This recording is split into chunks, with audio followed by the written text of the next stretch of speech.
جوانترین و گەرموگەشترین سڵاوەکانتان پێشکەش بینەرانی خۆشەویستی بەرنامەکانی تەلەڤیزیۆنی کۆمەڵە و بەرنامەی ئێمە و بینەران لەگەڵ هاوکارم ئەمیر هاتوونێتەوە خزمەتتان بۆ پێشکەشکردنی هەڵقەیەکی دیکە لەم بەرنامەیە.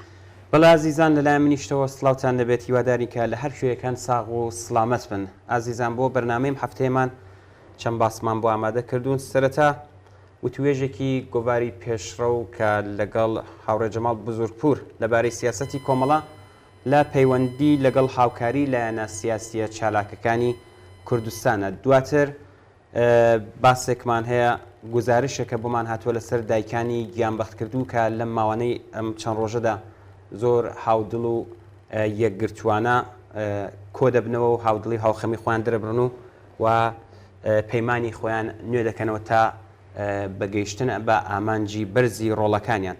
و باسی ئاخریشمان دیارە لە ماوەیەدا چەند پرسیارێک هاتبوو و سەبارەت بە نیگەرانی خۆیان دەربڕی بوو لەناوە کە گۆیە سیاسەتی ئێمە کە دیار بوو ئێمە هەڵوێستمان گرت بوو پرسیاریان کردووە کە ئێمە چەک دەکرێن ئوردوگا چۆڵ دەکرێنانە. ئەمەش حتمما لە بەشی ئاخردا بە تێر و تەسەلی قسەی لەسەر دەکەین. ناوبڕێکی کورد ببینن لەگەڵ گوڵناس دێینەوە خدمەتان و بەرنامەکە دەست پێ دەکەین. چاوەکانم تەژی تاسن بۆ دیداری جوانی لە شێر تەزووی تەنیای گرتووی بێ هاوینی نێو باوەشێر چاوەکانم تەژی تاسن بۆ دیداری جوانی لە شێر تەزووی تەنیای گرتووی بێ هاوینی نێو باوەشێر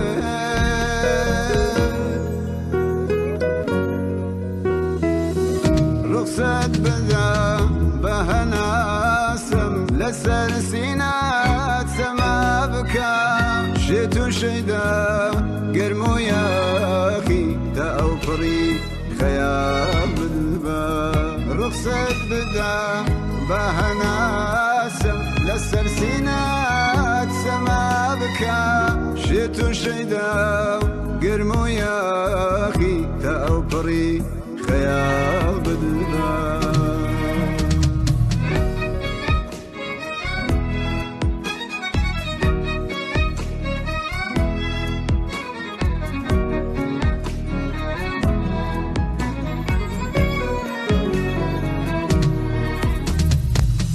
بە هەردوومان بتوینەوە لە بورکانی عشق و هەواس من و تۆ بین هەر من و تۆ دوور لە چاوی کەس و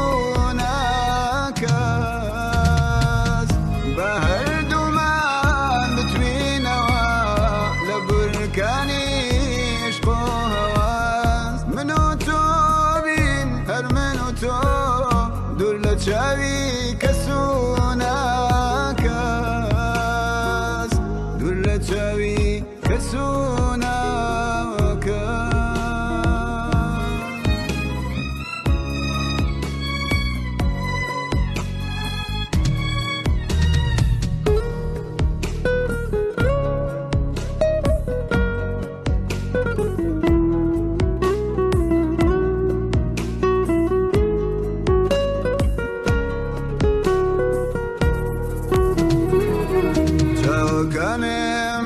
تەژی تاسن بۆ دیداری جوانی لە شێر تەزووی تەنیای گرتووی بێ هاوینی نێو باوەشێر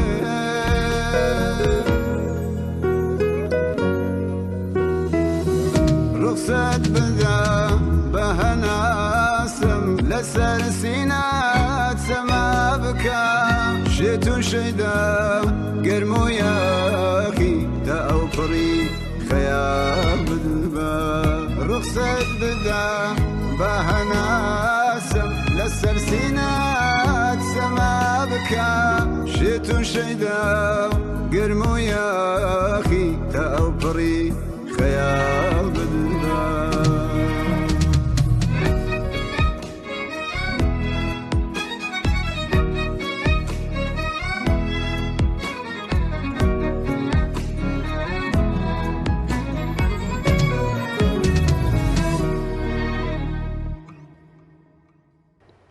بەڵێ بینانی خۆشەویست لەم بەشەدا وەکو هاوڕێ ئەمیر باسی کرد پێشڕەو لەگەڵ هاوڕێ جەماڵ و توێژێکی ئەنجام داوە کە ئێمە وەکو خۆی بۆتانی دەخوێنینەوە. پێشڕەو لەم دوایانەدا بەڵگەنامەیەک لەلایەن کمیتەی ناوەندی کۆمەڵا بە ناونیشانی سیاسەتی کۆمەڵا لە پەیوەندی لەگەڵ هاوکاری لایەنە سیاسیە چالاکەکانی کوردستان بڵاوکرایەوە. مەبەستی لەم بڵاوکردنەوەی ئەم بەڵگەنامەیە چی؟ بەڵێ گوڵناس هاوڕێ جەماڵ بۆ زۆرپور ئەوە وڵامی داوەتەوە و توێتی ئەو بەڵگەنامەی کە پرسیارت کرد پێشتر لە کۆنگرەی 15 کۆمەڵە لە ساڵی 1396 هەتاوی پەسەند کراو بوو بە بنەمای چالاکیەکانمان سەبارەت بە هاوکاری لەگەڵ لایەنە سیاسیە چالاکەکانی کوردستان بەڵام بە لەبەر چاوگرتنی گۆڕانی کەشوهەوای سیاسی کوردستان بە تایبەتی بە دوای بزوتنەوەی شۆڕشگەڕانەی ژینە و ئەو جێگە و پێگەی کە کوردستان لەم بزوتنەوەیدا لێی بەهرەمەند بوو کویتەی ناوەندی کۆمەڵە لەژێر تیشکی ئەو خاڵانەی کە بنەما تێوەری و استراتیژیەکانی شی کردەوە بە پێویستی زانی ڕاستەوخۆ بچێتە سەر ئەو بڕگانەی پەیوەستن بە پێویستی هاوکاری و ئەو بوارانی کە ئیمکانی کاری هاوبەشیان هەیە و بە نوێکردنەوەی ئەم سەنەدا جارێکی دیکە بیر و ڕای گشتی و لایەنە سیاسیەکەکان و چالاکانی کوردستان بەرەو لای ئەم بابەتە گرنگە ڕابکێشێت. وەک لە پێشەکی بەڵگەنامەی هاوکاریدا ئاماژەی پێکراوە کۆمەڵە خۆی بە بەرپرسیار دەزانێت لە ئاس بزوتنەوەی شۆڕشگەڕانەی کوردستان و پێشکەوتن و بەهێزکردنی ئەم بزوتنەوەیدا. پێشنیارکردنی بەڵگەنامەیەکی لەو شێوەیە کە بنەمای هاوکاری لایەنە سیاسیەکان و چالاکوانانی کوردستانە یەکێکە لە ڕێگاکانی بەرەو پێشبردنی بەرپرسیارەتیەکی لەو شێوەیە. بەڵێ پێشڕەو دەپرسێ بۆچی هاوکاری لایەنە سیاسیەکان و هەڵسوڕاوانی کوردستان بە گرنگ دەزانن و بۆچی پێتان وایە ئەم هاوکاریە بە ئامانجی بەهێزکردنی بزوتنەوەی شۆڕشگەڕانەی کوردستان. بەڵێ هاوڕێ جەماڵ ئاوا جوابی داوەتەوە توێتی کوردستان کۆمەڵگەیەکی خاوەن مەیل و بۆچوونی سیاسی فەرەچەشنە کە بۆ خۆی دەرەنجامی پێکهاتەی کۆمەڵایەتی و چینایەتی کۆمەلگایەکە کە تێیدا مەیل و بۆچوونە کۆمەڵایەتیەکان لە چوارچێوەی حیزبە سیاسیەکاندا ئامانج و بەرنامە و استراتیژی خۆیان خستەتە ڕوو. بێگومان ئەمە تاکە تایبەتمەندی کوردستانیش نییە بەڵکو تایبەتمەندیەکانی گەشە و بەرەو پێشچوونی کۆمەلگا جیاوازەکانە لە سەردەمی سرمایه‌داریدا.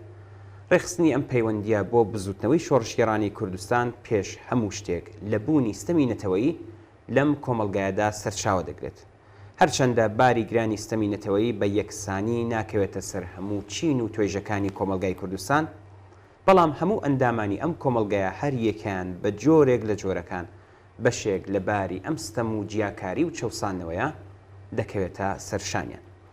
ئاراستەکردنی جیاوازیە بەرنامەی و سیاسیەکانی لایەنە چالاکەکانی کوردستان لەو ڕوانگەیەوە گرنگە کە یەکەم تێپەڕاندنی ئەو ئاستەنگانی کە ڕەنگە نەبوونی هاوکاری و ناتەبایی نێوان لایەنەکان بۆ بەدیهێنانی خواستە هاوبەشەکان لە کۆمەلگادا دروستی بکات ئاسانتر و ممکنتر دەکات و دووهەم نەک هەر لێکترازان و دابەشبوون لە کۆمەلگادا کەم دەکاتەوە بەڵکو ئەگەری دروستکردنی ناکۆکی و دووبەرەکی نانەوەش لەلایەن حکوومەتەوە لە ڕەوتی بەرەو پێشچوونی خۆیدا سنووردار دەکات.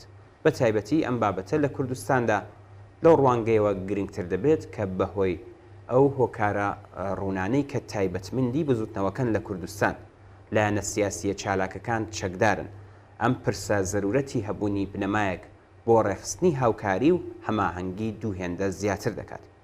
لە بیرمان نەچێت ساڵانێک لەمەبەر لە کوردستان شاهدی دەرەنجامە ناخۆش و نەخوازراوەکانی پابەند نەبوون بە پرەنسیپەکانی چالاکی سیاسی ئازاد بووین کە بەداخەوە زیانێکی زۆری لێکەوتەوە. ئەمڕۆ لە هەلومەرجێکی دیکەدا بە دەرس وەرگرتن لەو ئەزمونە تاڵانە بە تایبەت لە دۆخێکی پڕ لە ئاڵوگۆڕی سیاسی کە بەهۆی ڕاپەڕینی شۆڕشگەڕانەی ژینە لە ئێران و کوردستاندا دروست بووە هەوڵدان بۆ شکڵگرتنی ڕێکەوتنێک کە هەموو لایەنەکان لە پەیوەندیەکانی خۆیاندا و بە ئاراستەی هەوڵدان بۆ بەدیهێنانی خواستەکانی خەڵکی کوردستان پێی پابەند بن پێویستیەکی حەشاڵ نەگرە. وەڵای ئەمیر لە بەشێکی دیکەدا پێشڕەو وا دەپرسێ پێت وایە بوونی یاداشتێکی لێک تێگەیشتن یان وەکو دەڵێت گرێبەستێک بۆ ڕێخستنی پەیوەندی نێوان حزب و لایەنەکان بەسە بۆ ئەوەی دەرس لە ئەزمونە تاڵەکانی ڕابردوو وەربگرن؟ بەڵێ هاوڕێ جەماڵ جابی داوەتەوە توێتی بێگومان شتێکی باشە بەڵام بەس نییە گرنگیەکەی لەو بارودۆخە گۆڕا و جیاوازە سیاسیەدا کە ئەم بەڵگەنامەی تێدا دێتە گۆڕ. بزوتنەوەی شۆڕشگەڕانەی ژینە لە کوردستانەوە دەستی پێکرد و هەموو ئێرانی گرتەوە. خەڵکی کوردستان وەک پێشەنگی ئەم بزوتنەوەیە لە ناوەندی بیرروڕای گشتی لە ئێراندا. هەستکردن بە بەرپرسیارەتی بەرامبەر بەم دۆخە ناچارمان دەکات دوور لە بەرژەوەندی بەرتەسکی حیزبی بیر لەم بزوتنەوە و پێداویستیەکانی گەشەکردن و فراوانبوونی بکەینەوە لەمڕۆوە دەبێت بگوترێت ئەو بەڵگەنامەیە لە بۆشاییدا دروست نەبووە بەڵکو لە دڵی ئاوا هەلومەرجێکدا هاتوۆتە ئاراوە هەوڵی وڵامدانەوە بە پێداویستەکانی ئەم سەردەمە دەدات. مەبەست لە بەڵگەنامەکە دەستەبەرکردنی زۆرترین هاوکاری نێوان لایەنە چەکدارەکانە. پاڵپشتیە کۆمەڵایەتیەکەی بریتیە لە بوونی خەڵک لە گۆڕەپانی سیاسیدا و لە پێداویستی ڕاستەقینەکانی ئەم کۆمەلگایەوە سەرچاوە دەگرێت کە بە هیوای ئەوەی بتوانێت پەیوەندی لایەنە سیاسیە چالاکەکان ئاراستە بکات و زەمینەی هاوکاریەکان بەهێزتر بکات. لەبیرمان نەچێت کە ڕووداوە تاڵەکەی شەڕی ناوخۆی کوردستان کاتێک ڕوویدا کە خەڵکی کوردستان بەهۆی سەرکوتگەریەکانی ڕژیم و داگیرکردنی ناوچە کوردستانیەکان لە بەشداری ڕاستەوخۆ لە پێشهاتە سیاسیەکان دوورکەوتنەوە. بەڵێ پێشڕەو دەپرسێ مەبەستی سەنەدەکە کام حیزب و لایەنە سیاسی چالاک لە کوردستانە. بەڵێ وتوێتی مەبەست ئەو حیزب و ڕێکخراوانەیە کە لە کوردستان چالاکن و هەرکامیان خاوەنی پێگەیەکی کۆمەڵایەتین. ئەو حیزب و ڕێکخراوانەی کە یەکێک لە داواکاریەکانی خەڵکی کوردستان واتە لابردنی ستەمی نەتەوەیی بە ئەرکی هەنووکەیی خۆیان دەزان و کار بۆ ڕووخاندنی کۆماری ئیسلامی دەکەن. پێشڕەو دەپرسێ بەم پێناسەیە ئێوە دوو پرسیار دێتە پێشەوە. یەکەم لایەنە سیاسیە چالاکەکان هەر یەکێکیان بەرنامەی جیاوازیان هەیە بۆ نهێشتنی ستەمی نەتەوایەتی. چۆن دەکرێت بەرنامەی جیاواز هەماهەنگ بکرێن؟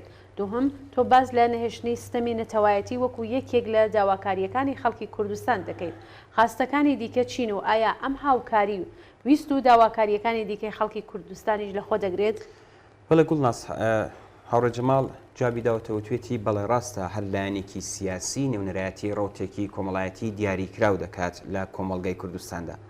مەبەست لە هاوکاری هەڵێنجانی خاڵە هاوبەشەکانی ئەو بەرنامە نیە، بەڵکو ئامانج هەماهەنگکردنی ڕەفتارە هاوبەشەکانە بۆ ئاراستەیەدا کە هەر یەک لەم حیزب و لایەنانە بۆ بە ئامانجگەیاندنی بەرنامەکەیان دەیگرنە بەر. بەواتایەکی تر هاوکاری هاوبەش لە ڕێگای بەدیهێنانی خواستی مافی چارەی خۆنووسینە.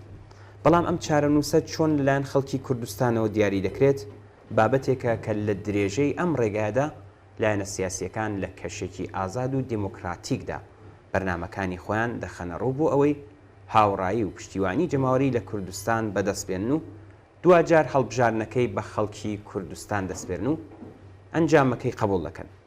لە پەیوەندی لەگەڵ پرسیاری دووەمی ئێوەدا دەبێت ئەو ڕاستیە دووپات بکەمەوە کە کوردستان کۆمەلگایەکی چینایەتیە. لە کۆمەلگایەکی وادا وەک هەر کۆمەلگایەکی زیندوو کۆمەڵێک ویست و داواکاری بوونیان هەیە کە بەشێکی دانەبراون لە وێنەی سیاسیەکەی. بۆ نمونە ناتوانیت بە هیچ بیان و پاساوێک چاوپۆشی بکەیت لە خواستی زۆربەی کۆمەلگەی کوردستان بۆ بەهرەمەندبوون لە ژیانێکی خۆشگوزران و بەختەوەرانە. ناکرێت خواستی یەکسانی نێوان ژن و پیاو لە بەرچاو نەگری. ناتوانیت لە ئاستی دەستێوەردانی ئاین لە بەڕێوەبردننی کۆمەلگا و یان دابیدکردنی ئازادیە سیاسیەکاندا بێدەنگ بیت، یان بەرنمەیەکت نەبێت بۆ پاراستنی ژینگە، دۆخی پەروەردە و تەندروستی و خزمەتگوزاریە گشتیەکانی دیکەی ناو کۆمەلگا. هەموو ئەم بابەتانە ئەو بەشە لە ویست و داواکاری خەڵکی کوردستانن کە بێگومان خواستی لابردنی ستەمی نەتەوەییش وەک داواکاریەکی تایبەتی خەڵکی کوردستان لەخۆ دەگرێت.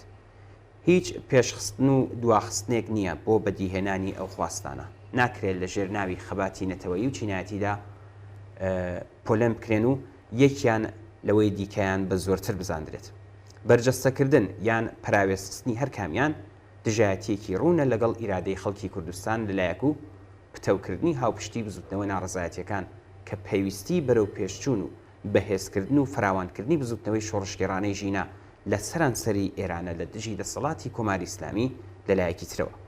هەر بۆیە ئەگەریش خەباتی خەڵکی کوردستان و نەتەوەستەم لێکراوەکانی دیکەی ئێران هێندێک خواستی تایبەت بە خۆیان هەبێت، بەڵام لە زۆرێک لە ویست و داخوازیەکاندا خۆیان بە هاوچارەنووس هاوڕێ و هاوخەباتی خەڵکی ئازار چێشت و چەوساوەی ئێران دەزانن لە پێناو بەدیهێنانی دروشمی ژن ژیان ئازادیدا. گوڵناز ئەگەر هاوڕابی بچین ناوبڕێک بینین دواتر بینەوە ئیدامەی ئەم باسەش بدەین کە بینەرانشمان ماندوو نەبن. وابکە با بچین کلیپێ بینین دێنەوە خزمەتە.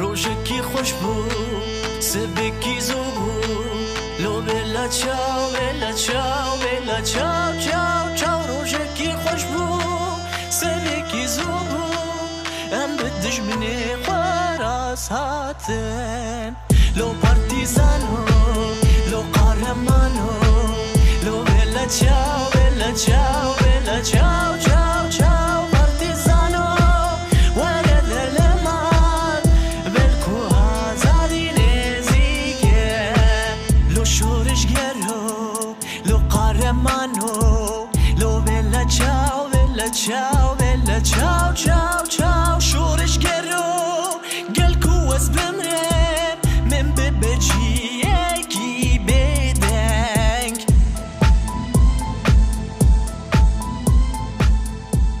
بەڵێ ئەمیر لێرەدا پێشڕە و دووبارە دەپرسێتەوە کۆمەڵا وەکو ڕەوتێکی چەپ خاوەن ئستراتیژی سۆسیالیستی لە کوردستان ناسراوە. بەرنامەی کۆمەڵە چییە بۆ بەهێزکردنی ئەم ڕەوتە کۆمەڵایەتیە؟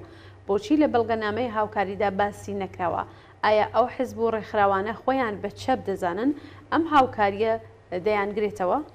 بەڵێ گوڵناس هاوڕە جەماڵ جوابی داوەتە و تویتی هەوڵدان بۆ بەهێزکردنی مەیلی کۆمەڵایەتی چەپ لە ڕێگەی دروستکردنی چەترێک کە بتوانێت سەرجەم ڕەوت و لایەنەکانی چەپ سەرڕای هەر جیاوازی و جەختکردنەوەیەکی جیاوازە لە دەوری یەک کۆبکاتەوە. هەمیشە لە کارنامەی کۆمەڵەدا بووەمە.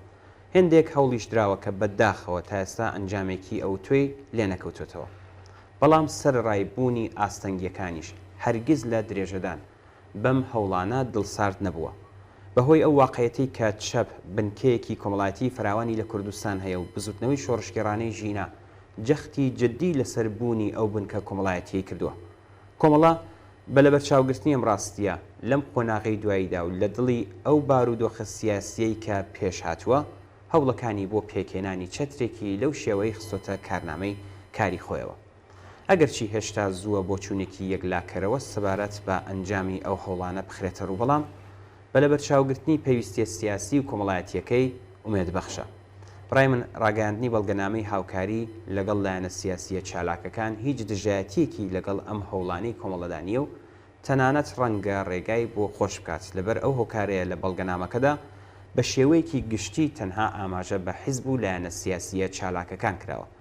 سەرجەم ئەو حیزب و لایەن و تەنانەت هەڵسوڕاوە سیاسیانەش کە هاوکاری لە پێناو بەدیهێنانی خواستی دادپەروەرانی مافی چارەی خۆنووسین لەسەر بنەمای جیاوازی ئایدیۆلۆژی بنیاتنانن دەتوانرێت لە بەردەنگی ئەم بەڵگەنامەیە هاوکاری بن.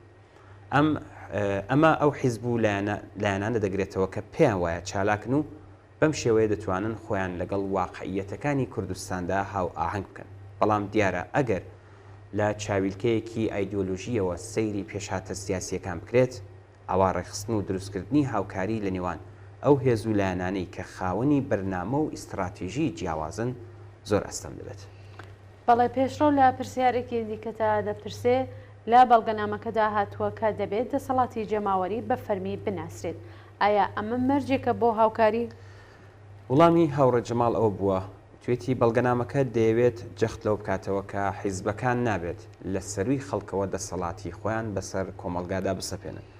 لە بڕگەی سێهەمی بەڵگەنامەکەدا سەبارەت بە ڕۆڵی حیزبەکان هاتووە بە فەرمیناسینی پرەنسیبی مافی دەسەڵاتدارێتی خەڵک لە بەڕێوەبردنی کۆمەلگای کوردستان لە ڕێگەی ئۆرگانە هەڵبژێردراوەکانی جەماوەرەوە.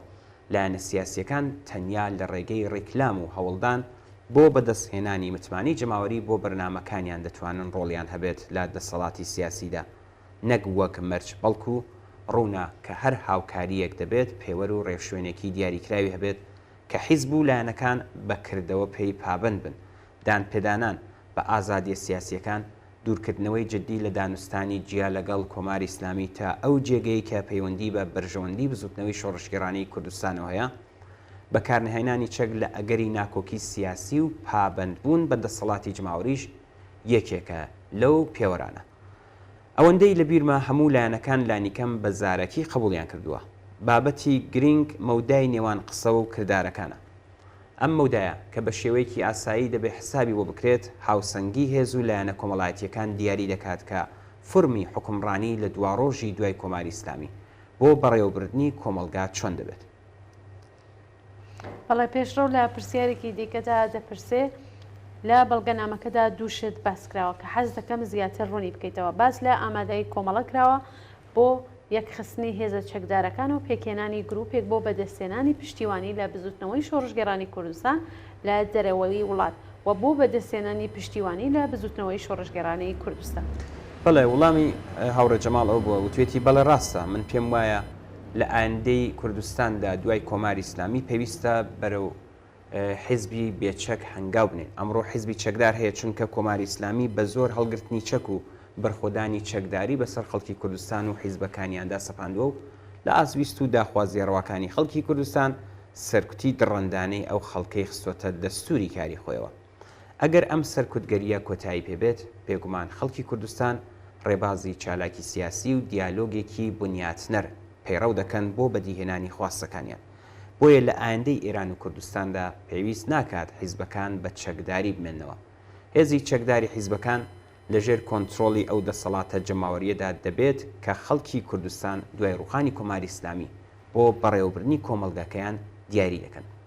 ئەرکی دابینکردنی ئاسایش لە کوردستان لە ئەستەوەی حکوومەتێکی لەو جۆرە دەبێت. سەبارەت بە بابەتی دووهەمیش پێویستە بوترێت وەک لە بەڵگەنامەکەدا هاتووە بزوتنەوەی شۆڕشگەرانی کوردستان بە لەبەر چاوگرتنی هەوڵەکانی کۆماری ئیسلامی بۆ پەراوێزخستن و گۆشەگیرکردنی و هەروەها هەوڵدان بۆ چەواشەکردنی ڕاستیەکانی و بەرپرشدانەوەی ئەم سیاسەتە پێویستە بۆ بەدەستهێنانی پشتیوانی ڕایگشتی لە خەباتی دادپەروەرانی خۆیان کۆمەڵێک ئەرکی دیاریکراویان هەبێت. ئێوە سەرنج بدەن لە بری ئەوەی هەر لایەنێک بە جیاواز ئەو ئەرکانە بەڕێوە بات ئایا باشتر و کاریگەرتر نابێت ئەم کارە لە کردەوەیەکی هەماهەنگدا ئەنجام بدرێت. کردەوەیەکی لەم چەشنە تەنها بە ناوی ئەمیان ئەو حیزب و لایەنەوە لەگەڵ ئەوەی کە مەودای چالاکیەکە سنووردار دەکات ڕەنگە زۆریش کاریگەر نەبێت لە ڕاکێشانی پشتیوانی و هاوکاریدا. بەڵام ئەگەر لایەنە سیاسیە چالاکەکان بە شێوەیەکی هاوبەش ئەرکێکی لەو چەشنە لە ئەستۆ بگرن بێگومان دەتوانن کاریگەرتر بن.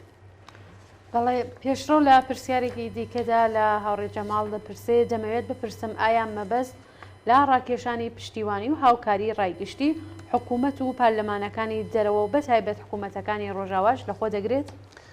وڵامی هاوڕێ جەماڵ ئەو بووە وتێتی مێژوو پێمان دەڵێت حکوومەتە ڕۆژاواییەکان و کەسانی سەر بە ئەوان جگە لە بەدووادا چوونی بەرژەوەندیەکانی خۆیان هیچ سیاسەتێکی تریان پەیڕەو نەکردووە.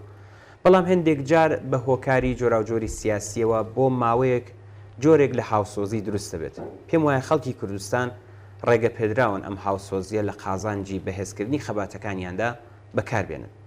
بەڵام مەرجێکی زۆر گرنگ بۆ ئەم بەکارهێنانە ئەوەیە کە خەڵکی کوردستان و بزوتنەوەکەیان توانایی ئەویان هەبێت کە نەکەونە ژێر دەست و پێی ئەوان یان بەواتایەکی تر ژێر کاریگەری استراتیژی سیاسی ئەوانەوە. و ئەمەش ممکن نییە مەگەر بزوتنەوەی شۆڕشگەرانی کوردستان لەوەها پشتیوانیکی بەرفراوانی جەماوەری بەهرەمەند بێت کە ناتوانرێت بە ئاسانی و بە بێدانی هەزینەی قورس یاری پێ بکرێت. لێرەوە دەمەوێت بگەمە ئەو ئەنجامەی کە سیاسەتی ئێمە بپێچەوانی ئەوەیە کە خەڵکی کوردستان لە چاوەڕوانی بەدەستهێنانی پشتیوانی حکوومەتەکانی ڕۆژاوادا ڕادەگرێت. پشتبەستن بە هێزی ڕێکخراوی خۆمان و پشتبەستن بە پەیوەندی لەگەڵ بزوتنەوەی شۆڕشگێڕی سەرتاسەری ئەو ئامانجەیە کە ئێمە بدوایەوەین و لەمڕۆوە مەبەستی بەڵگەنامەکە لە بنەڕەتدا ڕاکێشانی بیر و ڕای پێشرە و پێشکەوتن خوازانە لە دەرەوەی وڵاتە نەک حکوومەت و پەرلەمانە دەرەکیەکان. ئەوەی کە حکوومەت و زلهێزە دەرەکیەکان ناچار دەکات واز لە پشتیوانی ڕژم پێن و دان بە خەباتی ڕەوا مافخوازانەی جەماوەری وڵاتێکدا بنێن هێز و دەسەڵاتی کۆمەڵایەتی لە ناوخۆی وڵات و پشتیوانی بیر و ڕایگشتی لەسەر ئاستی نێودەوڵەتیە بە جۆرێکە کە حکوومەتەکان ناتوانن چیتر ڕاستەوخۆ لە دژی بوەستنەوە. بەڵێ ئەمیر پێشڕۆ وەکو دوایین پرسیار لە هاوڕێ جەماڵ دەپرسێ ئایا ئەم بەڵگەنامەیە لەگەڵ کاردانەوەی لایەنە سیاسیەکانی کوردستان ڕوبەڕوو بووەتەوە؟ بەڵێ وەڵامی هاوڕێ جەماڵەوەیە هێشتا زووە چونکە کاردانەوەکە زیاتر پەیوەستە بە دۆخی سیاسیەوە. هەڵسەنگانی ئێمە ئەوەیە کە ئەگەرچی بزوتنەوەی شۆڕشگەرانی ژینە بەهۆی سەرکوتی دڕندانەی ڕژیمەوە لە گۆڕپانی شقامەکاندا تا ڕادەیەک هێور بۆتەوە، بەڵام خۆی ئامادە دەکات بۆ ئەوەی لە قۆناغێکی دیکەدا زۆر بەهێزتر تا گەیشتن بە ویست و داخوازیەکانی ڕوخساری سیاسی کۆمەلگای ئێران بە تەواوی بگۆڕێت، چونکە زۆرینەی خەڵکی ئێران حکوومەتی کۆماری ئیسلامی ئێران بەهی خۆیان نازانن. ئێمە تەنانەت هەڵسەنگاندنێکی وا لە ڕەفتار و کردەوەی ڕۆژانەی دەسەڵاتیشدا بەدی دەکەین، ئەوانیش هەر لە ئێستاوە خۆیان بۆ ئەم ڕوبەڕووبوونەوەیە ئامادە دەکەن. بۆیە بە بڕوای من بە لە بەرچاوگرتنی وەها هەڵسەنگاندنێک ئەم بەڵگەنامەیە بۆ هاوکاری وەک پێویستێکی سیاسی لە ڕاستیدا ویست و داواکاری کۆمەڵانی خەڵکی کوردستانە لە لایەنە سیاسیەکان و سەرنجام خۆی دەسەپێنێت. لە هەمان کاتدا پێویستە لێرەدا ئەو خاڵەوە بیربێنینەوە کە ئەم بەڵگەنامەیە داڕشتنی سیاسەتێکی ئوسولیە بۆ هاوکاری لەلایەن کۆمەڵەوە و بەڵگەنامەیەکی بەرنامەی وەک منشوری داواکاریەکان و هێتت نییە. بۆیە قبول نەکردنی هەر کام لە بڕگەکانی ڕەنگە پرسی هاوکاریکردن دژوارتر بکات یان تا ئاستێکی زۆر نزمی ڕێخستنی پەیوەندیەکان دابەزێنێت کە ئەوەش ئامانجە دیاریکراوەکانی ئەو بەڵگەنامەیە دەستەبەر ناکات. چین ناوبڕێکی کورد بینن لەگەڵ گوڵناس دێنەوە خزمەتان بۆ درێژەی بەرنامەکە.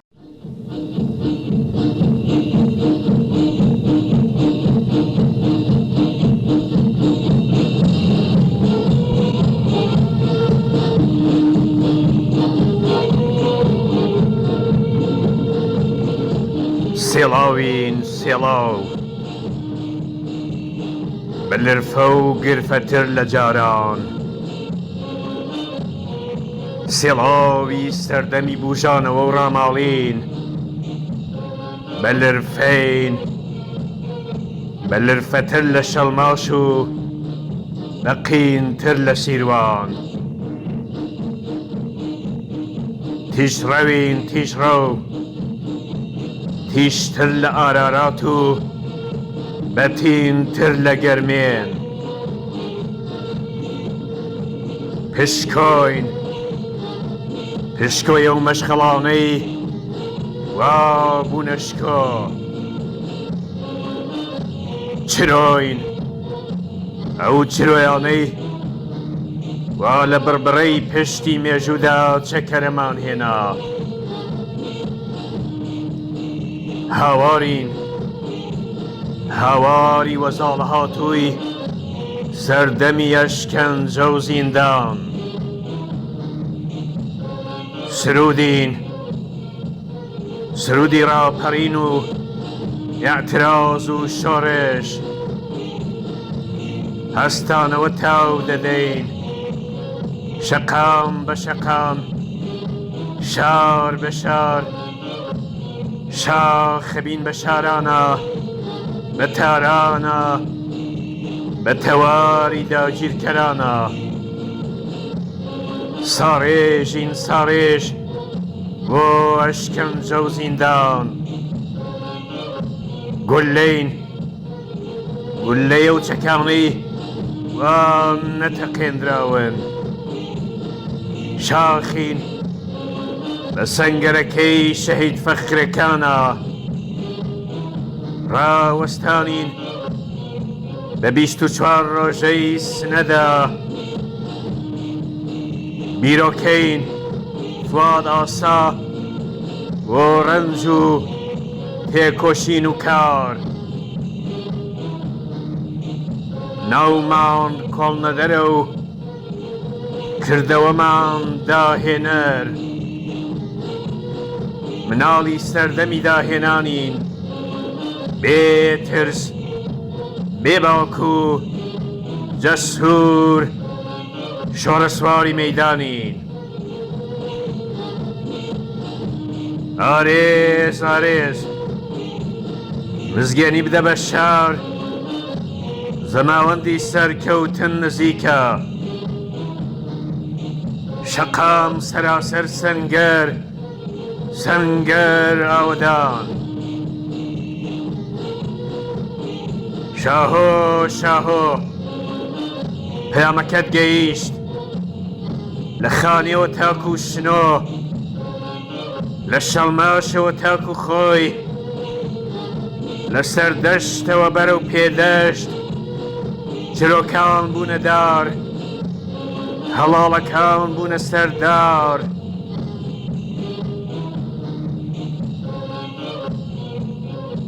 لە قارنێ و قەڵاتێوە لە گورداونی شەهید خانەوە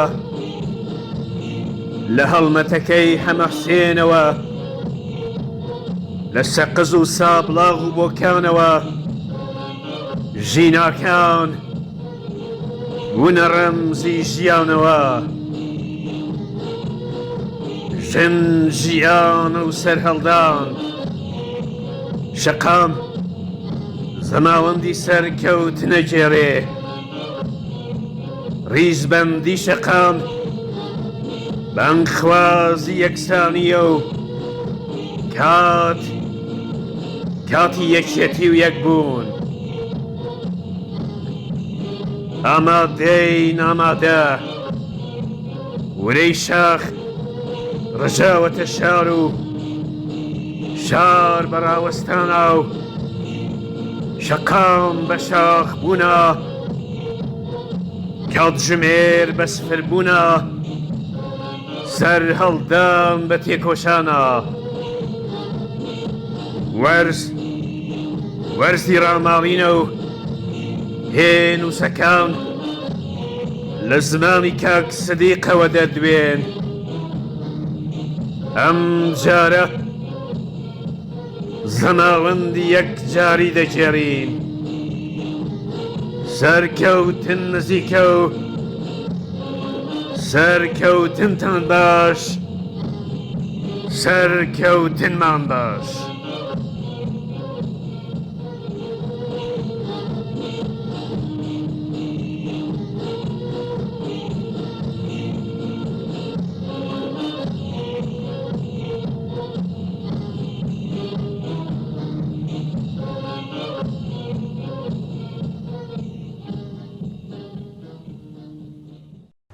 بڵێ ئازیزان خۆتان ئاگادارن کە لە ماوەی یەک مانگی ڕابردوودا خۆتان ئاگادارن کە دایکانی گیانبەخت کردو واتە بڵێن دایکانی خۆڕاگری بڵێن شۆڕشی ژینە لە هەموو شارەکان یەک دەگرن و هاودەنگی و هاوسۆزی خۆیان دەردەبڕن لە ماوەی ڕابردوودا و گزارشانی کە بە دەستمان گەیشتەوەمان پێدەڵێ کە دایکانی جگەرسووتاو لە کوردستان کە ڕۆڵەکانیان بەبێت تاوان کەوتنە بەر سیاسەتی سەرکوتگرانی کۆماری ئیسلامی و گیانیان بەخت کردووە لە جیاتی ئەوەی ئەژنۆی خەم و پەژارە لە باوەش بگرن خەمی لە دەستانی جگەرگۆشەکانیان کردووە بەهێز و سەردانی یەکتر دەکەن و پێکەوە لەگەڵ ئامانجی ڕۆڵەکانیان بۆ وەدیهاتنی ئاواتەکانی ئەوان پەیمان نوێ دەکەنەوە ئەم بەیەکبوونەوە جگەل لەوەی کە غەمی سەرشانیان سووک دەکات لە هەمان کاتدا نیشاندەری ورەی بەرز و شۆڕشگێڕانەی ئەم بنەماڵە سەربەرز و خۆراگرانەیە کە ئامانجی ڕۆڵەکانیان زیندوو ڕادەگرن و دەتوانن ببن بە پاڵپشتی شۆڕشێک کە هەر ئێستاش بەردەوامە و درێژەی هەیە ئەم دایکانە کە شیاوی ئەوەن بە دایکانی شۆڕشی ژینان ناویان لێ ببرێ بەم هەڵوێستە جوانەی خۆیان نیشانیاندا کە ترساندن و تۆقاندنی وەک سیاسەتی سەرکوتی کۆماری ئیسلامی ناتوانێت چۆک بە ئیرادەی خەڵکێکدا بدا کە ڕزگاری لە ستەم و چەوسانەوە بۆتە ئامانجیان حرەکەتی دایکانی شۆڕشی ژینان لە پێکەوە بوون لە پاڵپشتیکردنیان لە چالاکانی مەدەنی و سنفی بۆ درێژەدان بە خەباتی ڕەوایان دڵگەرمی و ورەی زۆرتر دەبەخشێتە شۆڕشەکە و بێگومان ئامادەی بۆ بربەرەکانیکردن لەگەڵ سیاسەتی سەرکوتی کۆماری ئیسلامی زیاتر دەکات و پیلانی ئەوان بۆ دڵساڵکردنەوە و چەندنی توێی تەفرەقەنانەوە لە نێو کۆمەڵانی خەڵکدا بوچەڵ دەکاتەوە بژین دایکانی شۆڕشی ژینە با پێکەوە چەند گۆشەیەک لەم دیمەنە جوانەی دایکانی شۆڕش لە شارە جۆرا و جۆرەکان ببینین دێنەوە خزمەتە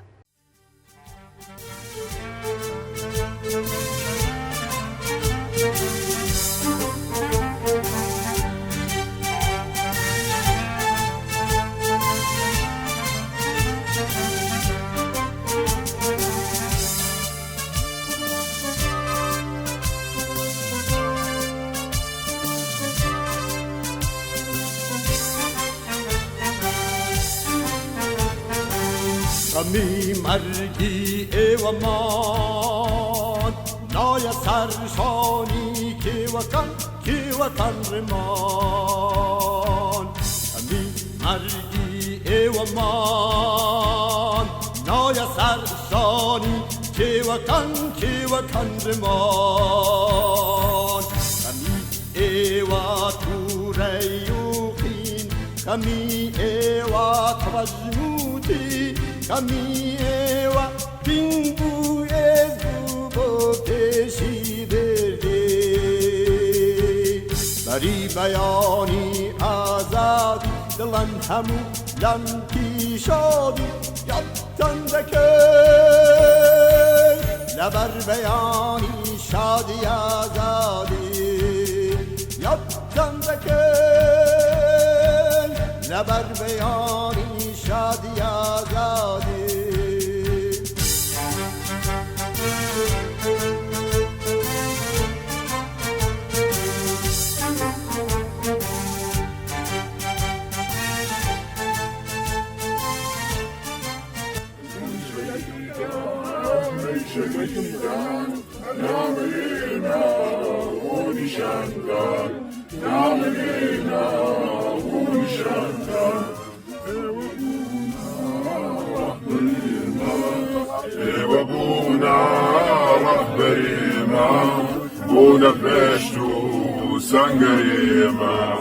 بونا فشتو سنگریما ای شهیدان ای شهیدان ای شهیدان ای شهیدان نامرینا و نشانتا نامرینا و نشانتا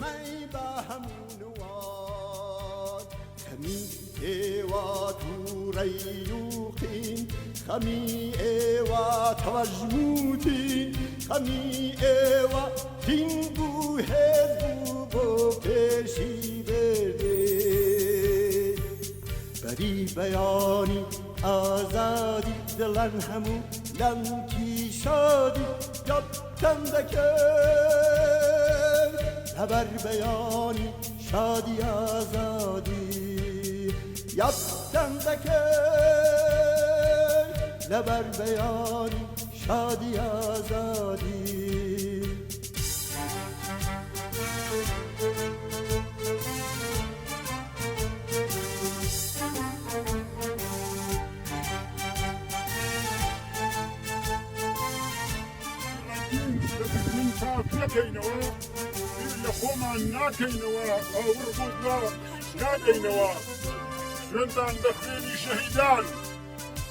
جنتان دخيني شهيدان وولد دشمن مسكينين لاجي الكرامي كردستان دربوا بشكل دينين جنتان دخاكي كردستان دبي كردستان آزاد كين لاجي الكل خاك من دركين يعني شهيدان من شاكين شهيدان كردستان جنشيان آزادي جنشيان آزادي جنشيان آزادی جنشیان آزادی جنشیان جنشیان آزادی جنشیان آزادی جنشیان آزادی جنشیان آزادی جنشیان آزادی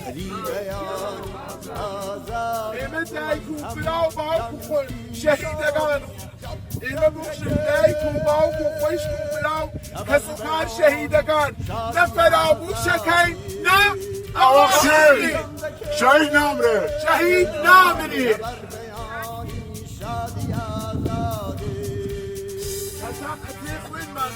شهیدگان آخر دیگه حسن بخوینی یاران ایستاده این تبایان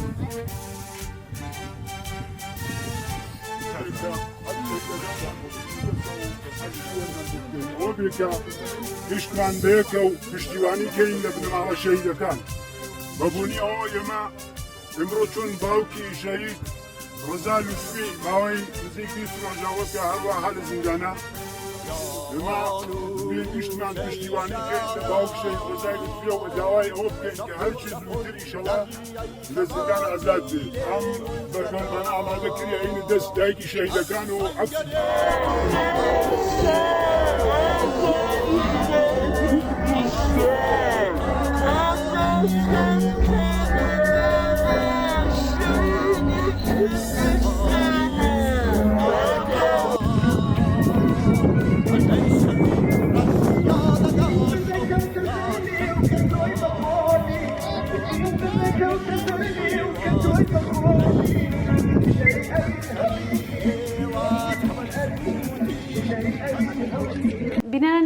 لە ماوەی ڕابردوودا دوای زەختخستنە سەر هەرێمی کوردستان لەلایەن کۆماری ئیسلامی و هەروەها هەڕەشەکردنی ئەو ڕژیمە بۆ سەر بنگە و بارگاکانی حیزبەکانی ڕۆژهەڵات لە هەرێمی کوردستان زۆر پرسیارمان بەدەست گەیشتووە کە نیشان دەدات خەڵکی کوردستان ئێران زۆر نیگەرانی ئەم بارودۆخەن.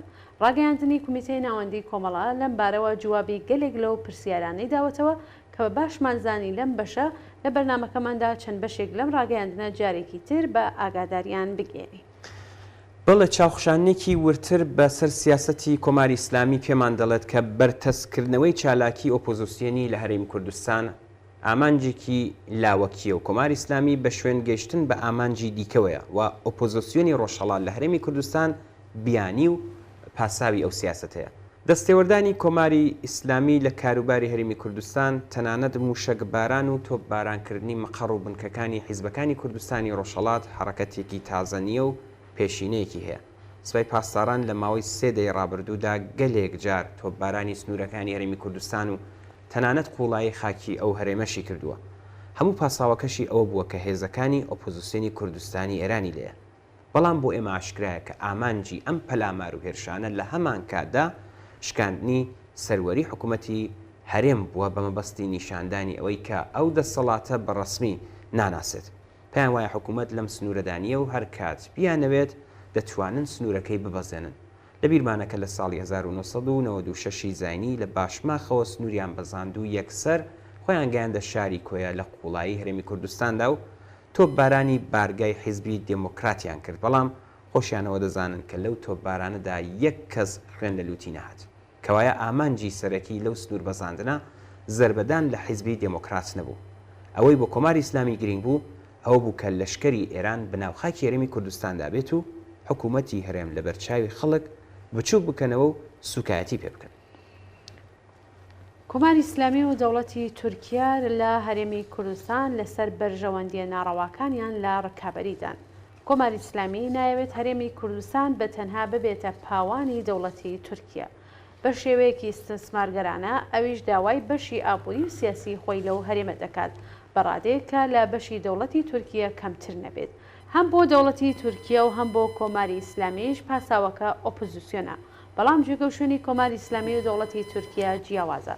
دەوڵەتی ئامریکا وەکو دەسەڵاتێک کە هەم هێزی لێرە هەیە و هەم کنترۆڵی ئاسمانی ئەو وڵاتێشی بەدەستەوەیە گڵۆپی سەوزی بۆ جەموژۆڵەکانی دەوڵەتی تورکیا هەڵکردووە. بەڵام دیارە کۆماری ئیسلامی ئەو جێگەشتێنەی نییە. هەر بۆیە قورساییەکەی بە قازانجی تورکیا و کۆماری ئیسلامی هەوڵ دەدات دەرفەتەکان لە دەست نەدات و شۆڕشی ژینە یەکێک لەو دەرفەتانە بوو. لە حاڵێکدا کێشە لەسەر دەسەڵات لە بەغدا تونند و ناوبەناو ئەو دەسەڵاتە تووشی قەیران دەکات لایەنگرانی کۆماری ئیسلامی لە ناو ڕێکخرا و دەستەبەندیە سیاسیەکانی بەغدادا لایەنێکی ئەو کێشان. هەموو جارێک کە قەیرانی حکومی لە بەغداد پەرەدەسێنێت کۆماری ئیسلامی هەوڵ دەدات مۆری خۆی لە پێکاتە دەوڵەتی عێراق بدات. لەو پێناوەدایە کە هەوڵ دەدات هەرێمی کوردستانیش بکاتە ئامرازێک تا لایەنی خۆی لە بەغداد بەهێزتر بکات بەو بۆنەوە حیزبە سیاسیەکانی هەرێمی کوردستان دەخاتە ژێرزەخت بۆ پەیڕەویکردنی سیاسەتی کۆماری ئیسلامی لە بەغدا. ئەمانە لەلایەکەوە ئێستاش لەم دەورەیەدا فاکتەرێکی نوێ زیاد بووە ئەوەی شۆڕشی ژینایە. ئێستا کە چەخماخەکەی ئەو خەباتە و سەرهەڵدانی لە کوردستانەوە لێدراوە دەیەوێت بڵێت ئەوە لە دەرەوەی سنوورەکان ئاراستە کراوە. حزب سیاسیەکان بە حزبی دەرەوەی وڵات دەزانێت نەک بە شێوەیە کە ئەو حیزبانە ڕیشەی کۆمەڵایەتیان لە ناوخۆی وڵات هەبێ. هەروەها دەیەوێت مەسلەی کوردستان بەرجستە بکاتەوە تا بڵێت ئەوە هەر ئەو حیزبانن کە جیاوازی خواز بوون. دەیهەوێت بە خەڵکی شوێنەکانی دیکە ئێران بڵێت وریابن ئەو چەخماخەیە لە جێگەیەکەوە کە لێدراوە کە جیاوازی خوازن و دەیانەوێت ئێران داپەشکەن. هەموو ئەوانە پاسا و بیانون بۆ ئەوەی سەرنجی خەڵک بەرەو دەرەوەی سنوورەکانی ئێران ڕابکێشن. دەیەوێت کوردستان بکاتە مەترسیەک بۆ دابەشبوونی ئێران. بەڵێ لە درێژەی ئەم سیاسەتدا کۆماری ئیسلامی لەم ماوەیەدا بە شێوەی جۆرا و جۆر زەختی خستۆتە سەر حکوومەتی هەرێمی کوردستان بۆ سنووردانان بۆ چالاکیەکانی سیاسی و نظامی هێزەکانی ئۆپۆزیسیۆن لە هەرێمی کوردستان. ئێمە وەکو کۆمەڵە بۆ کەمکردنەوەی ئەو زەختە لەسەر هەرێمی کوردستان سیاسەتێکی ڕوونمان هەیە کە پوختەکەی لەم چەند خاڵی خوارەوەدایە. ئوردوگای ئێمە هەر لەو شوێنەی کە هەیە ئەمێنێتەوە بەڵام شوێنێکی غیرە نظامی دەبێت شوێنی ژیانی ئەو بنەماڵانە دەبێت کە بە هۆکاری سیاسی ناچاربوون ئێرانی ژێردەسەڵاتی کۆماری ئیسلامی جێپێڵن و پەنان بۆ هەرێمی کوردستان و بۆ ئێمە هێناوە ئەو شوێنانە هەر ئێستا جێگای منداڵان و باخچەی ساوایان کەسانی بەتەمەن و بە ساڵاچوو و نەخۆش دابینکردنی خزمەتگوزاری پزیشکی و دەرمانی بۆ ئەوان و بۆ خەڵکی ناوچەکەیە جێگە و شوێنێک دەبێت کە لە ڕووی کاری فەرهەنگی و کولتوری و مەدەنیوە ژیان بۆ دانیشتوانەکەی ئاسانتر و دڵگیرتر بکات حکوومەت هێرێم وەکو ئەرکێکی ئەخلاقی و سیاسی پێویستە ژیانیان بپارێزێ و ڕێگە نەدات هێرش بکرێتە سەریان ئاشکرایە ئێمە بە هیچ شێوەیەک باسکی چەکداری خۆمان وەکو حیزبێکی سیاسی لەدەست نادەین و هیچ بڕیاری وەک چەکداماڵین قبول ناکەین چەک بەشانی ئێمەوە بەلای کۆمەڵانی خەڵکی کوردستانی شەوە واتایەکی سیاسی هەیە چ بەکاری بهێنین و چ بەکاری نەهێنین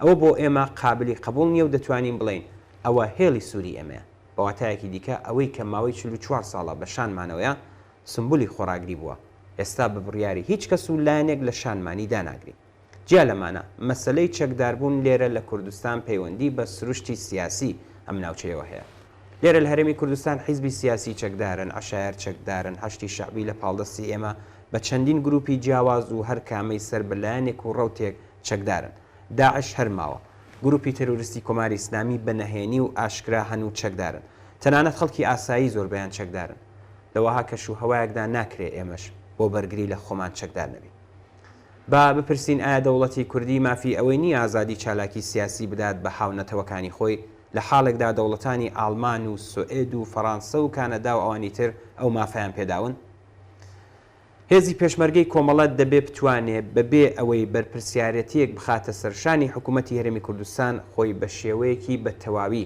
سربەخۆ بپارێزێ ئەوەش کارێکی ناممکن نییە هەر ئێستا هێزی خەباتکاری دیکە لە ناوچە هەیە کە کەم و زۆر هاوشێوە پێداویستی بوون ومانەوەی خۆیان دابین کردووە بێگومان هێزی چەکداری ئێمەش خۆی لەگەڵ بارودۆخی تازە گونجاندووە زۆر جار وتومانە و دووپاتی دەکەینەوە کە ئێمە بە پێی سیاسەتی داڕێژراوی کۆمەڵە و لە پێناو پاراستنی بەرژەوەندیەکانی کۆمەڵانی خەڵکی باشووری کوردستان بە هیچ شێوەیەک سنوورەکانی هەرێمی کوردستان بۆ چالاکی لە دژی کۆماری ئیسلامی بەکارنانی لێرەوە نەهێزی چەکدار و نەچەک لە ڕێگەی سنوورەکانەوە ئاودی ناکەین ئەو سیاسەتە لە ڕووی هەست بە بەرپرسیارەتی بەرامبەر بە جەماوەری هەرێمی کوردستان و حکوومەتی هەرێم ڕەچاو دەکرێت بۆ ئەوەی هیچ بیانویەک بەدەست کۆماری ئیسلامیەوە نەبێکە زەخت بخاتە سەر دانیشتوانی هەرێمەکە.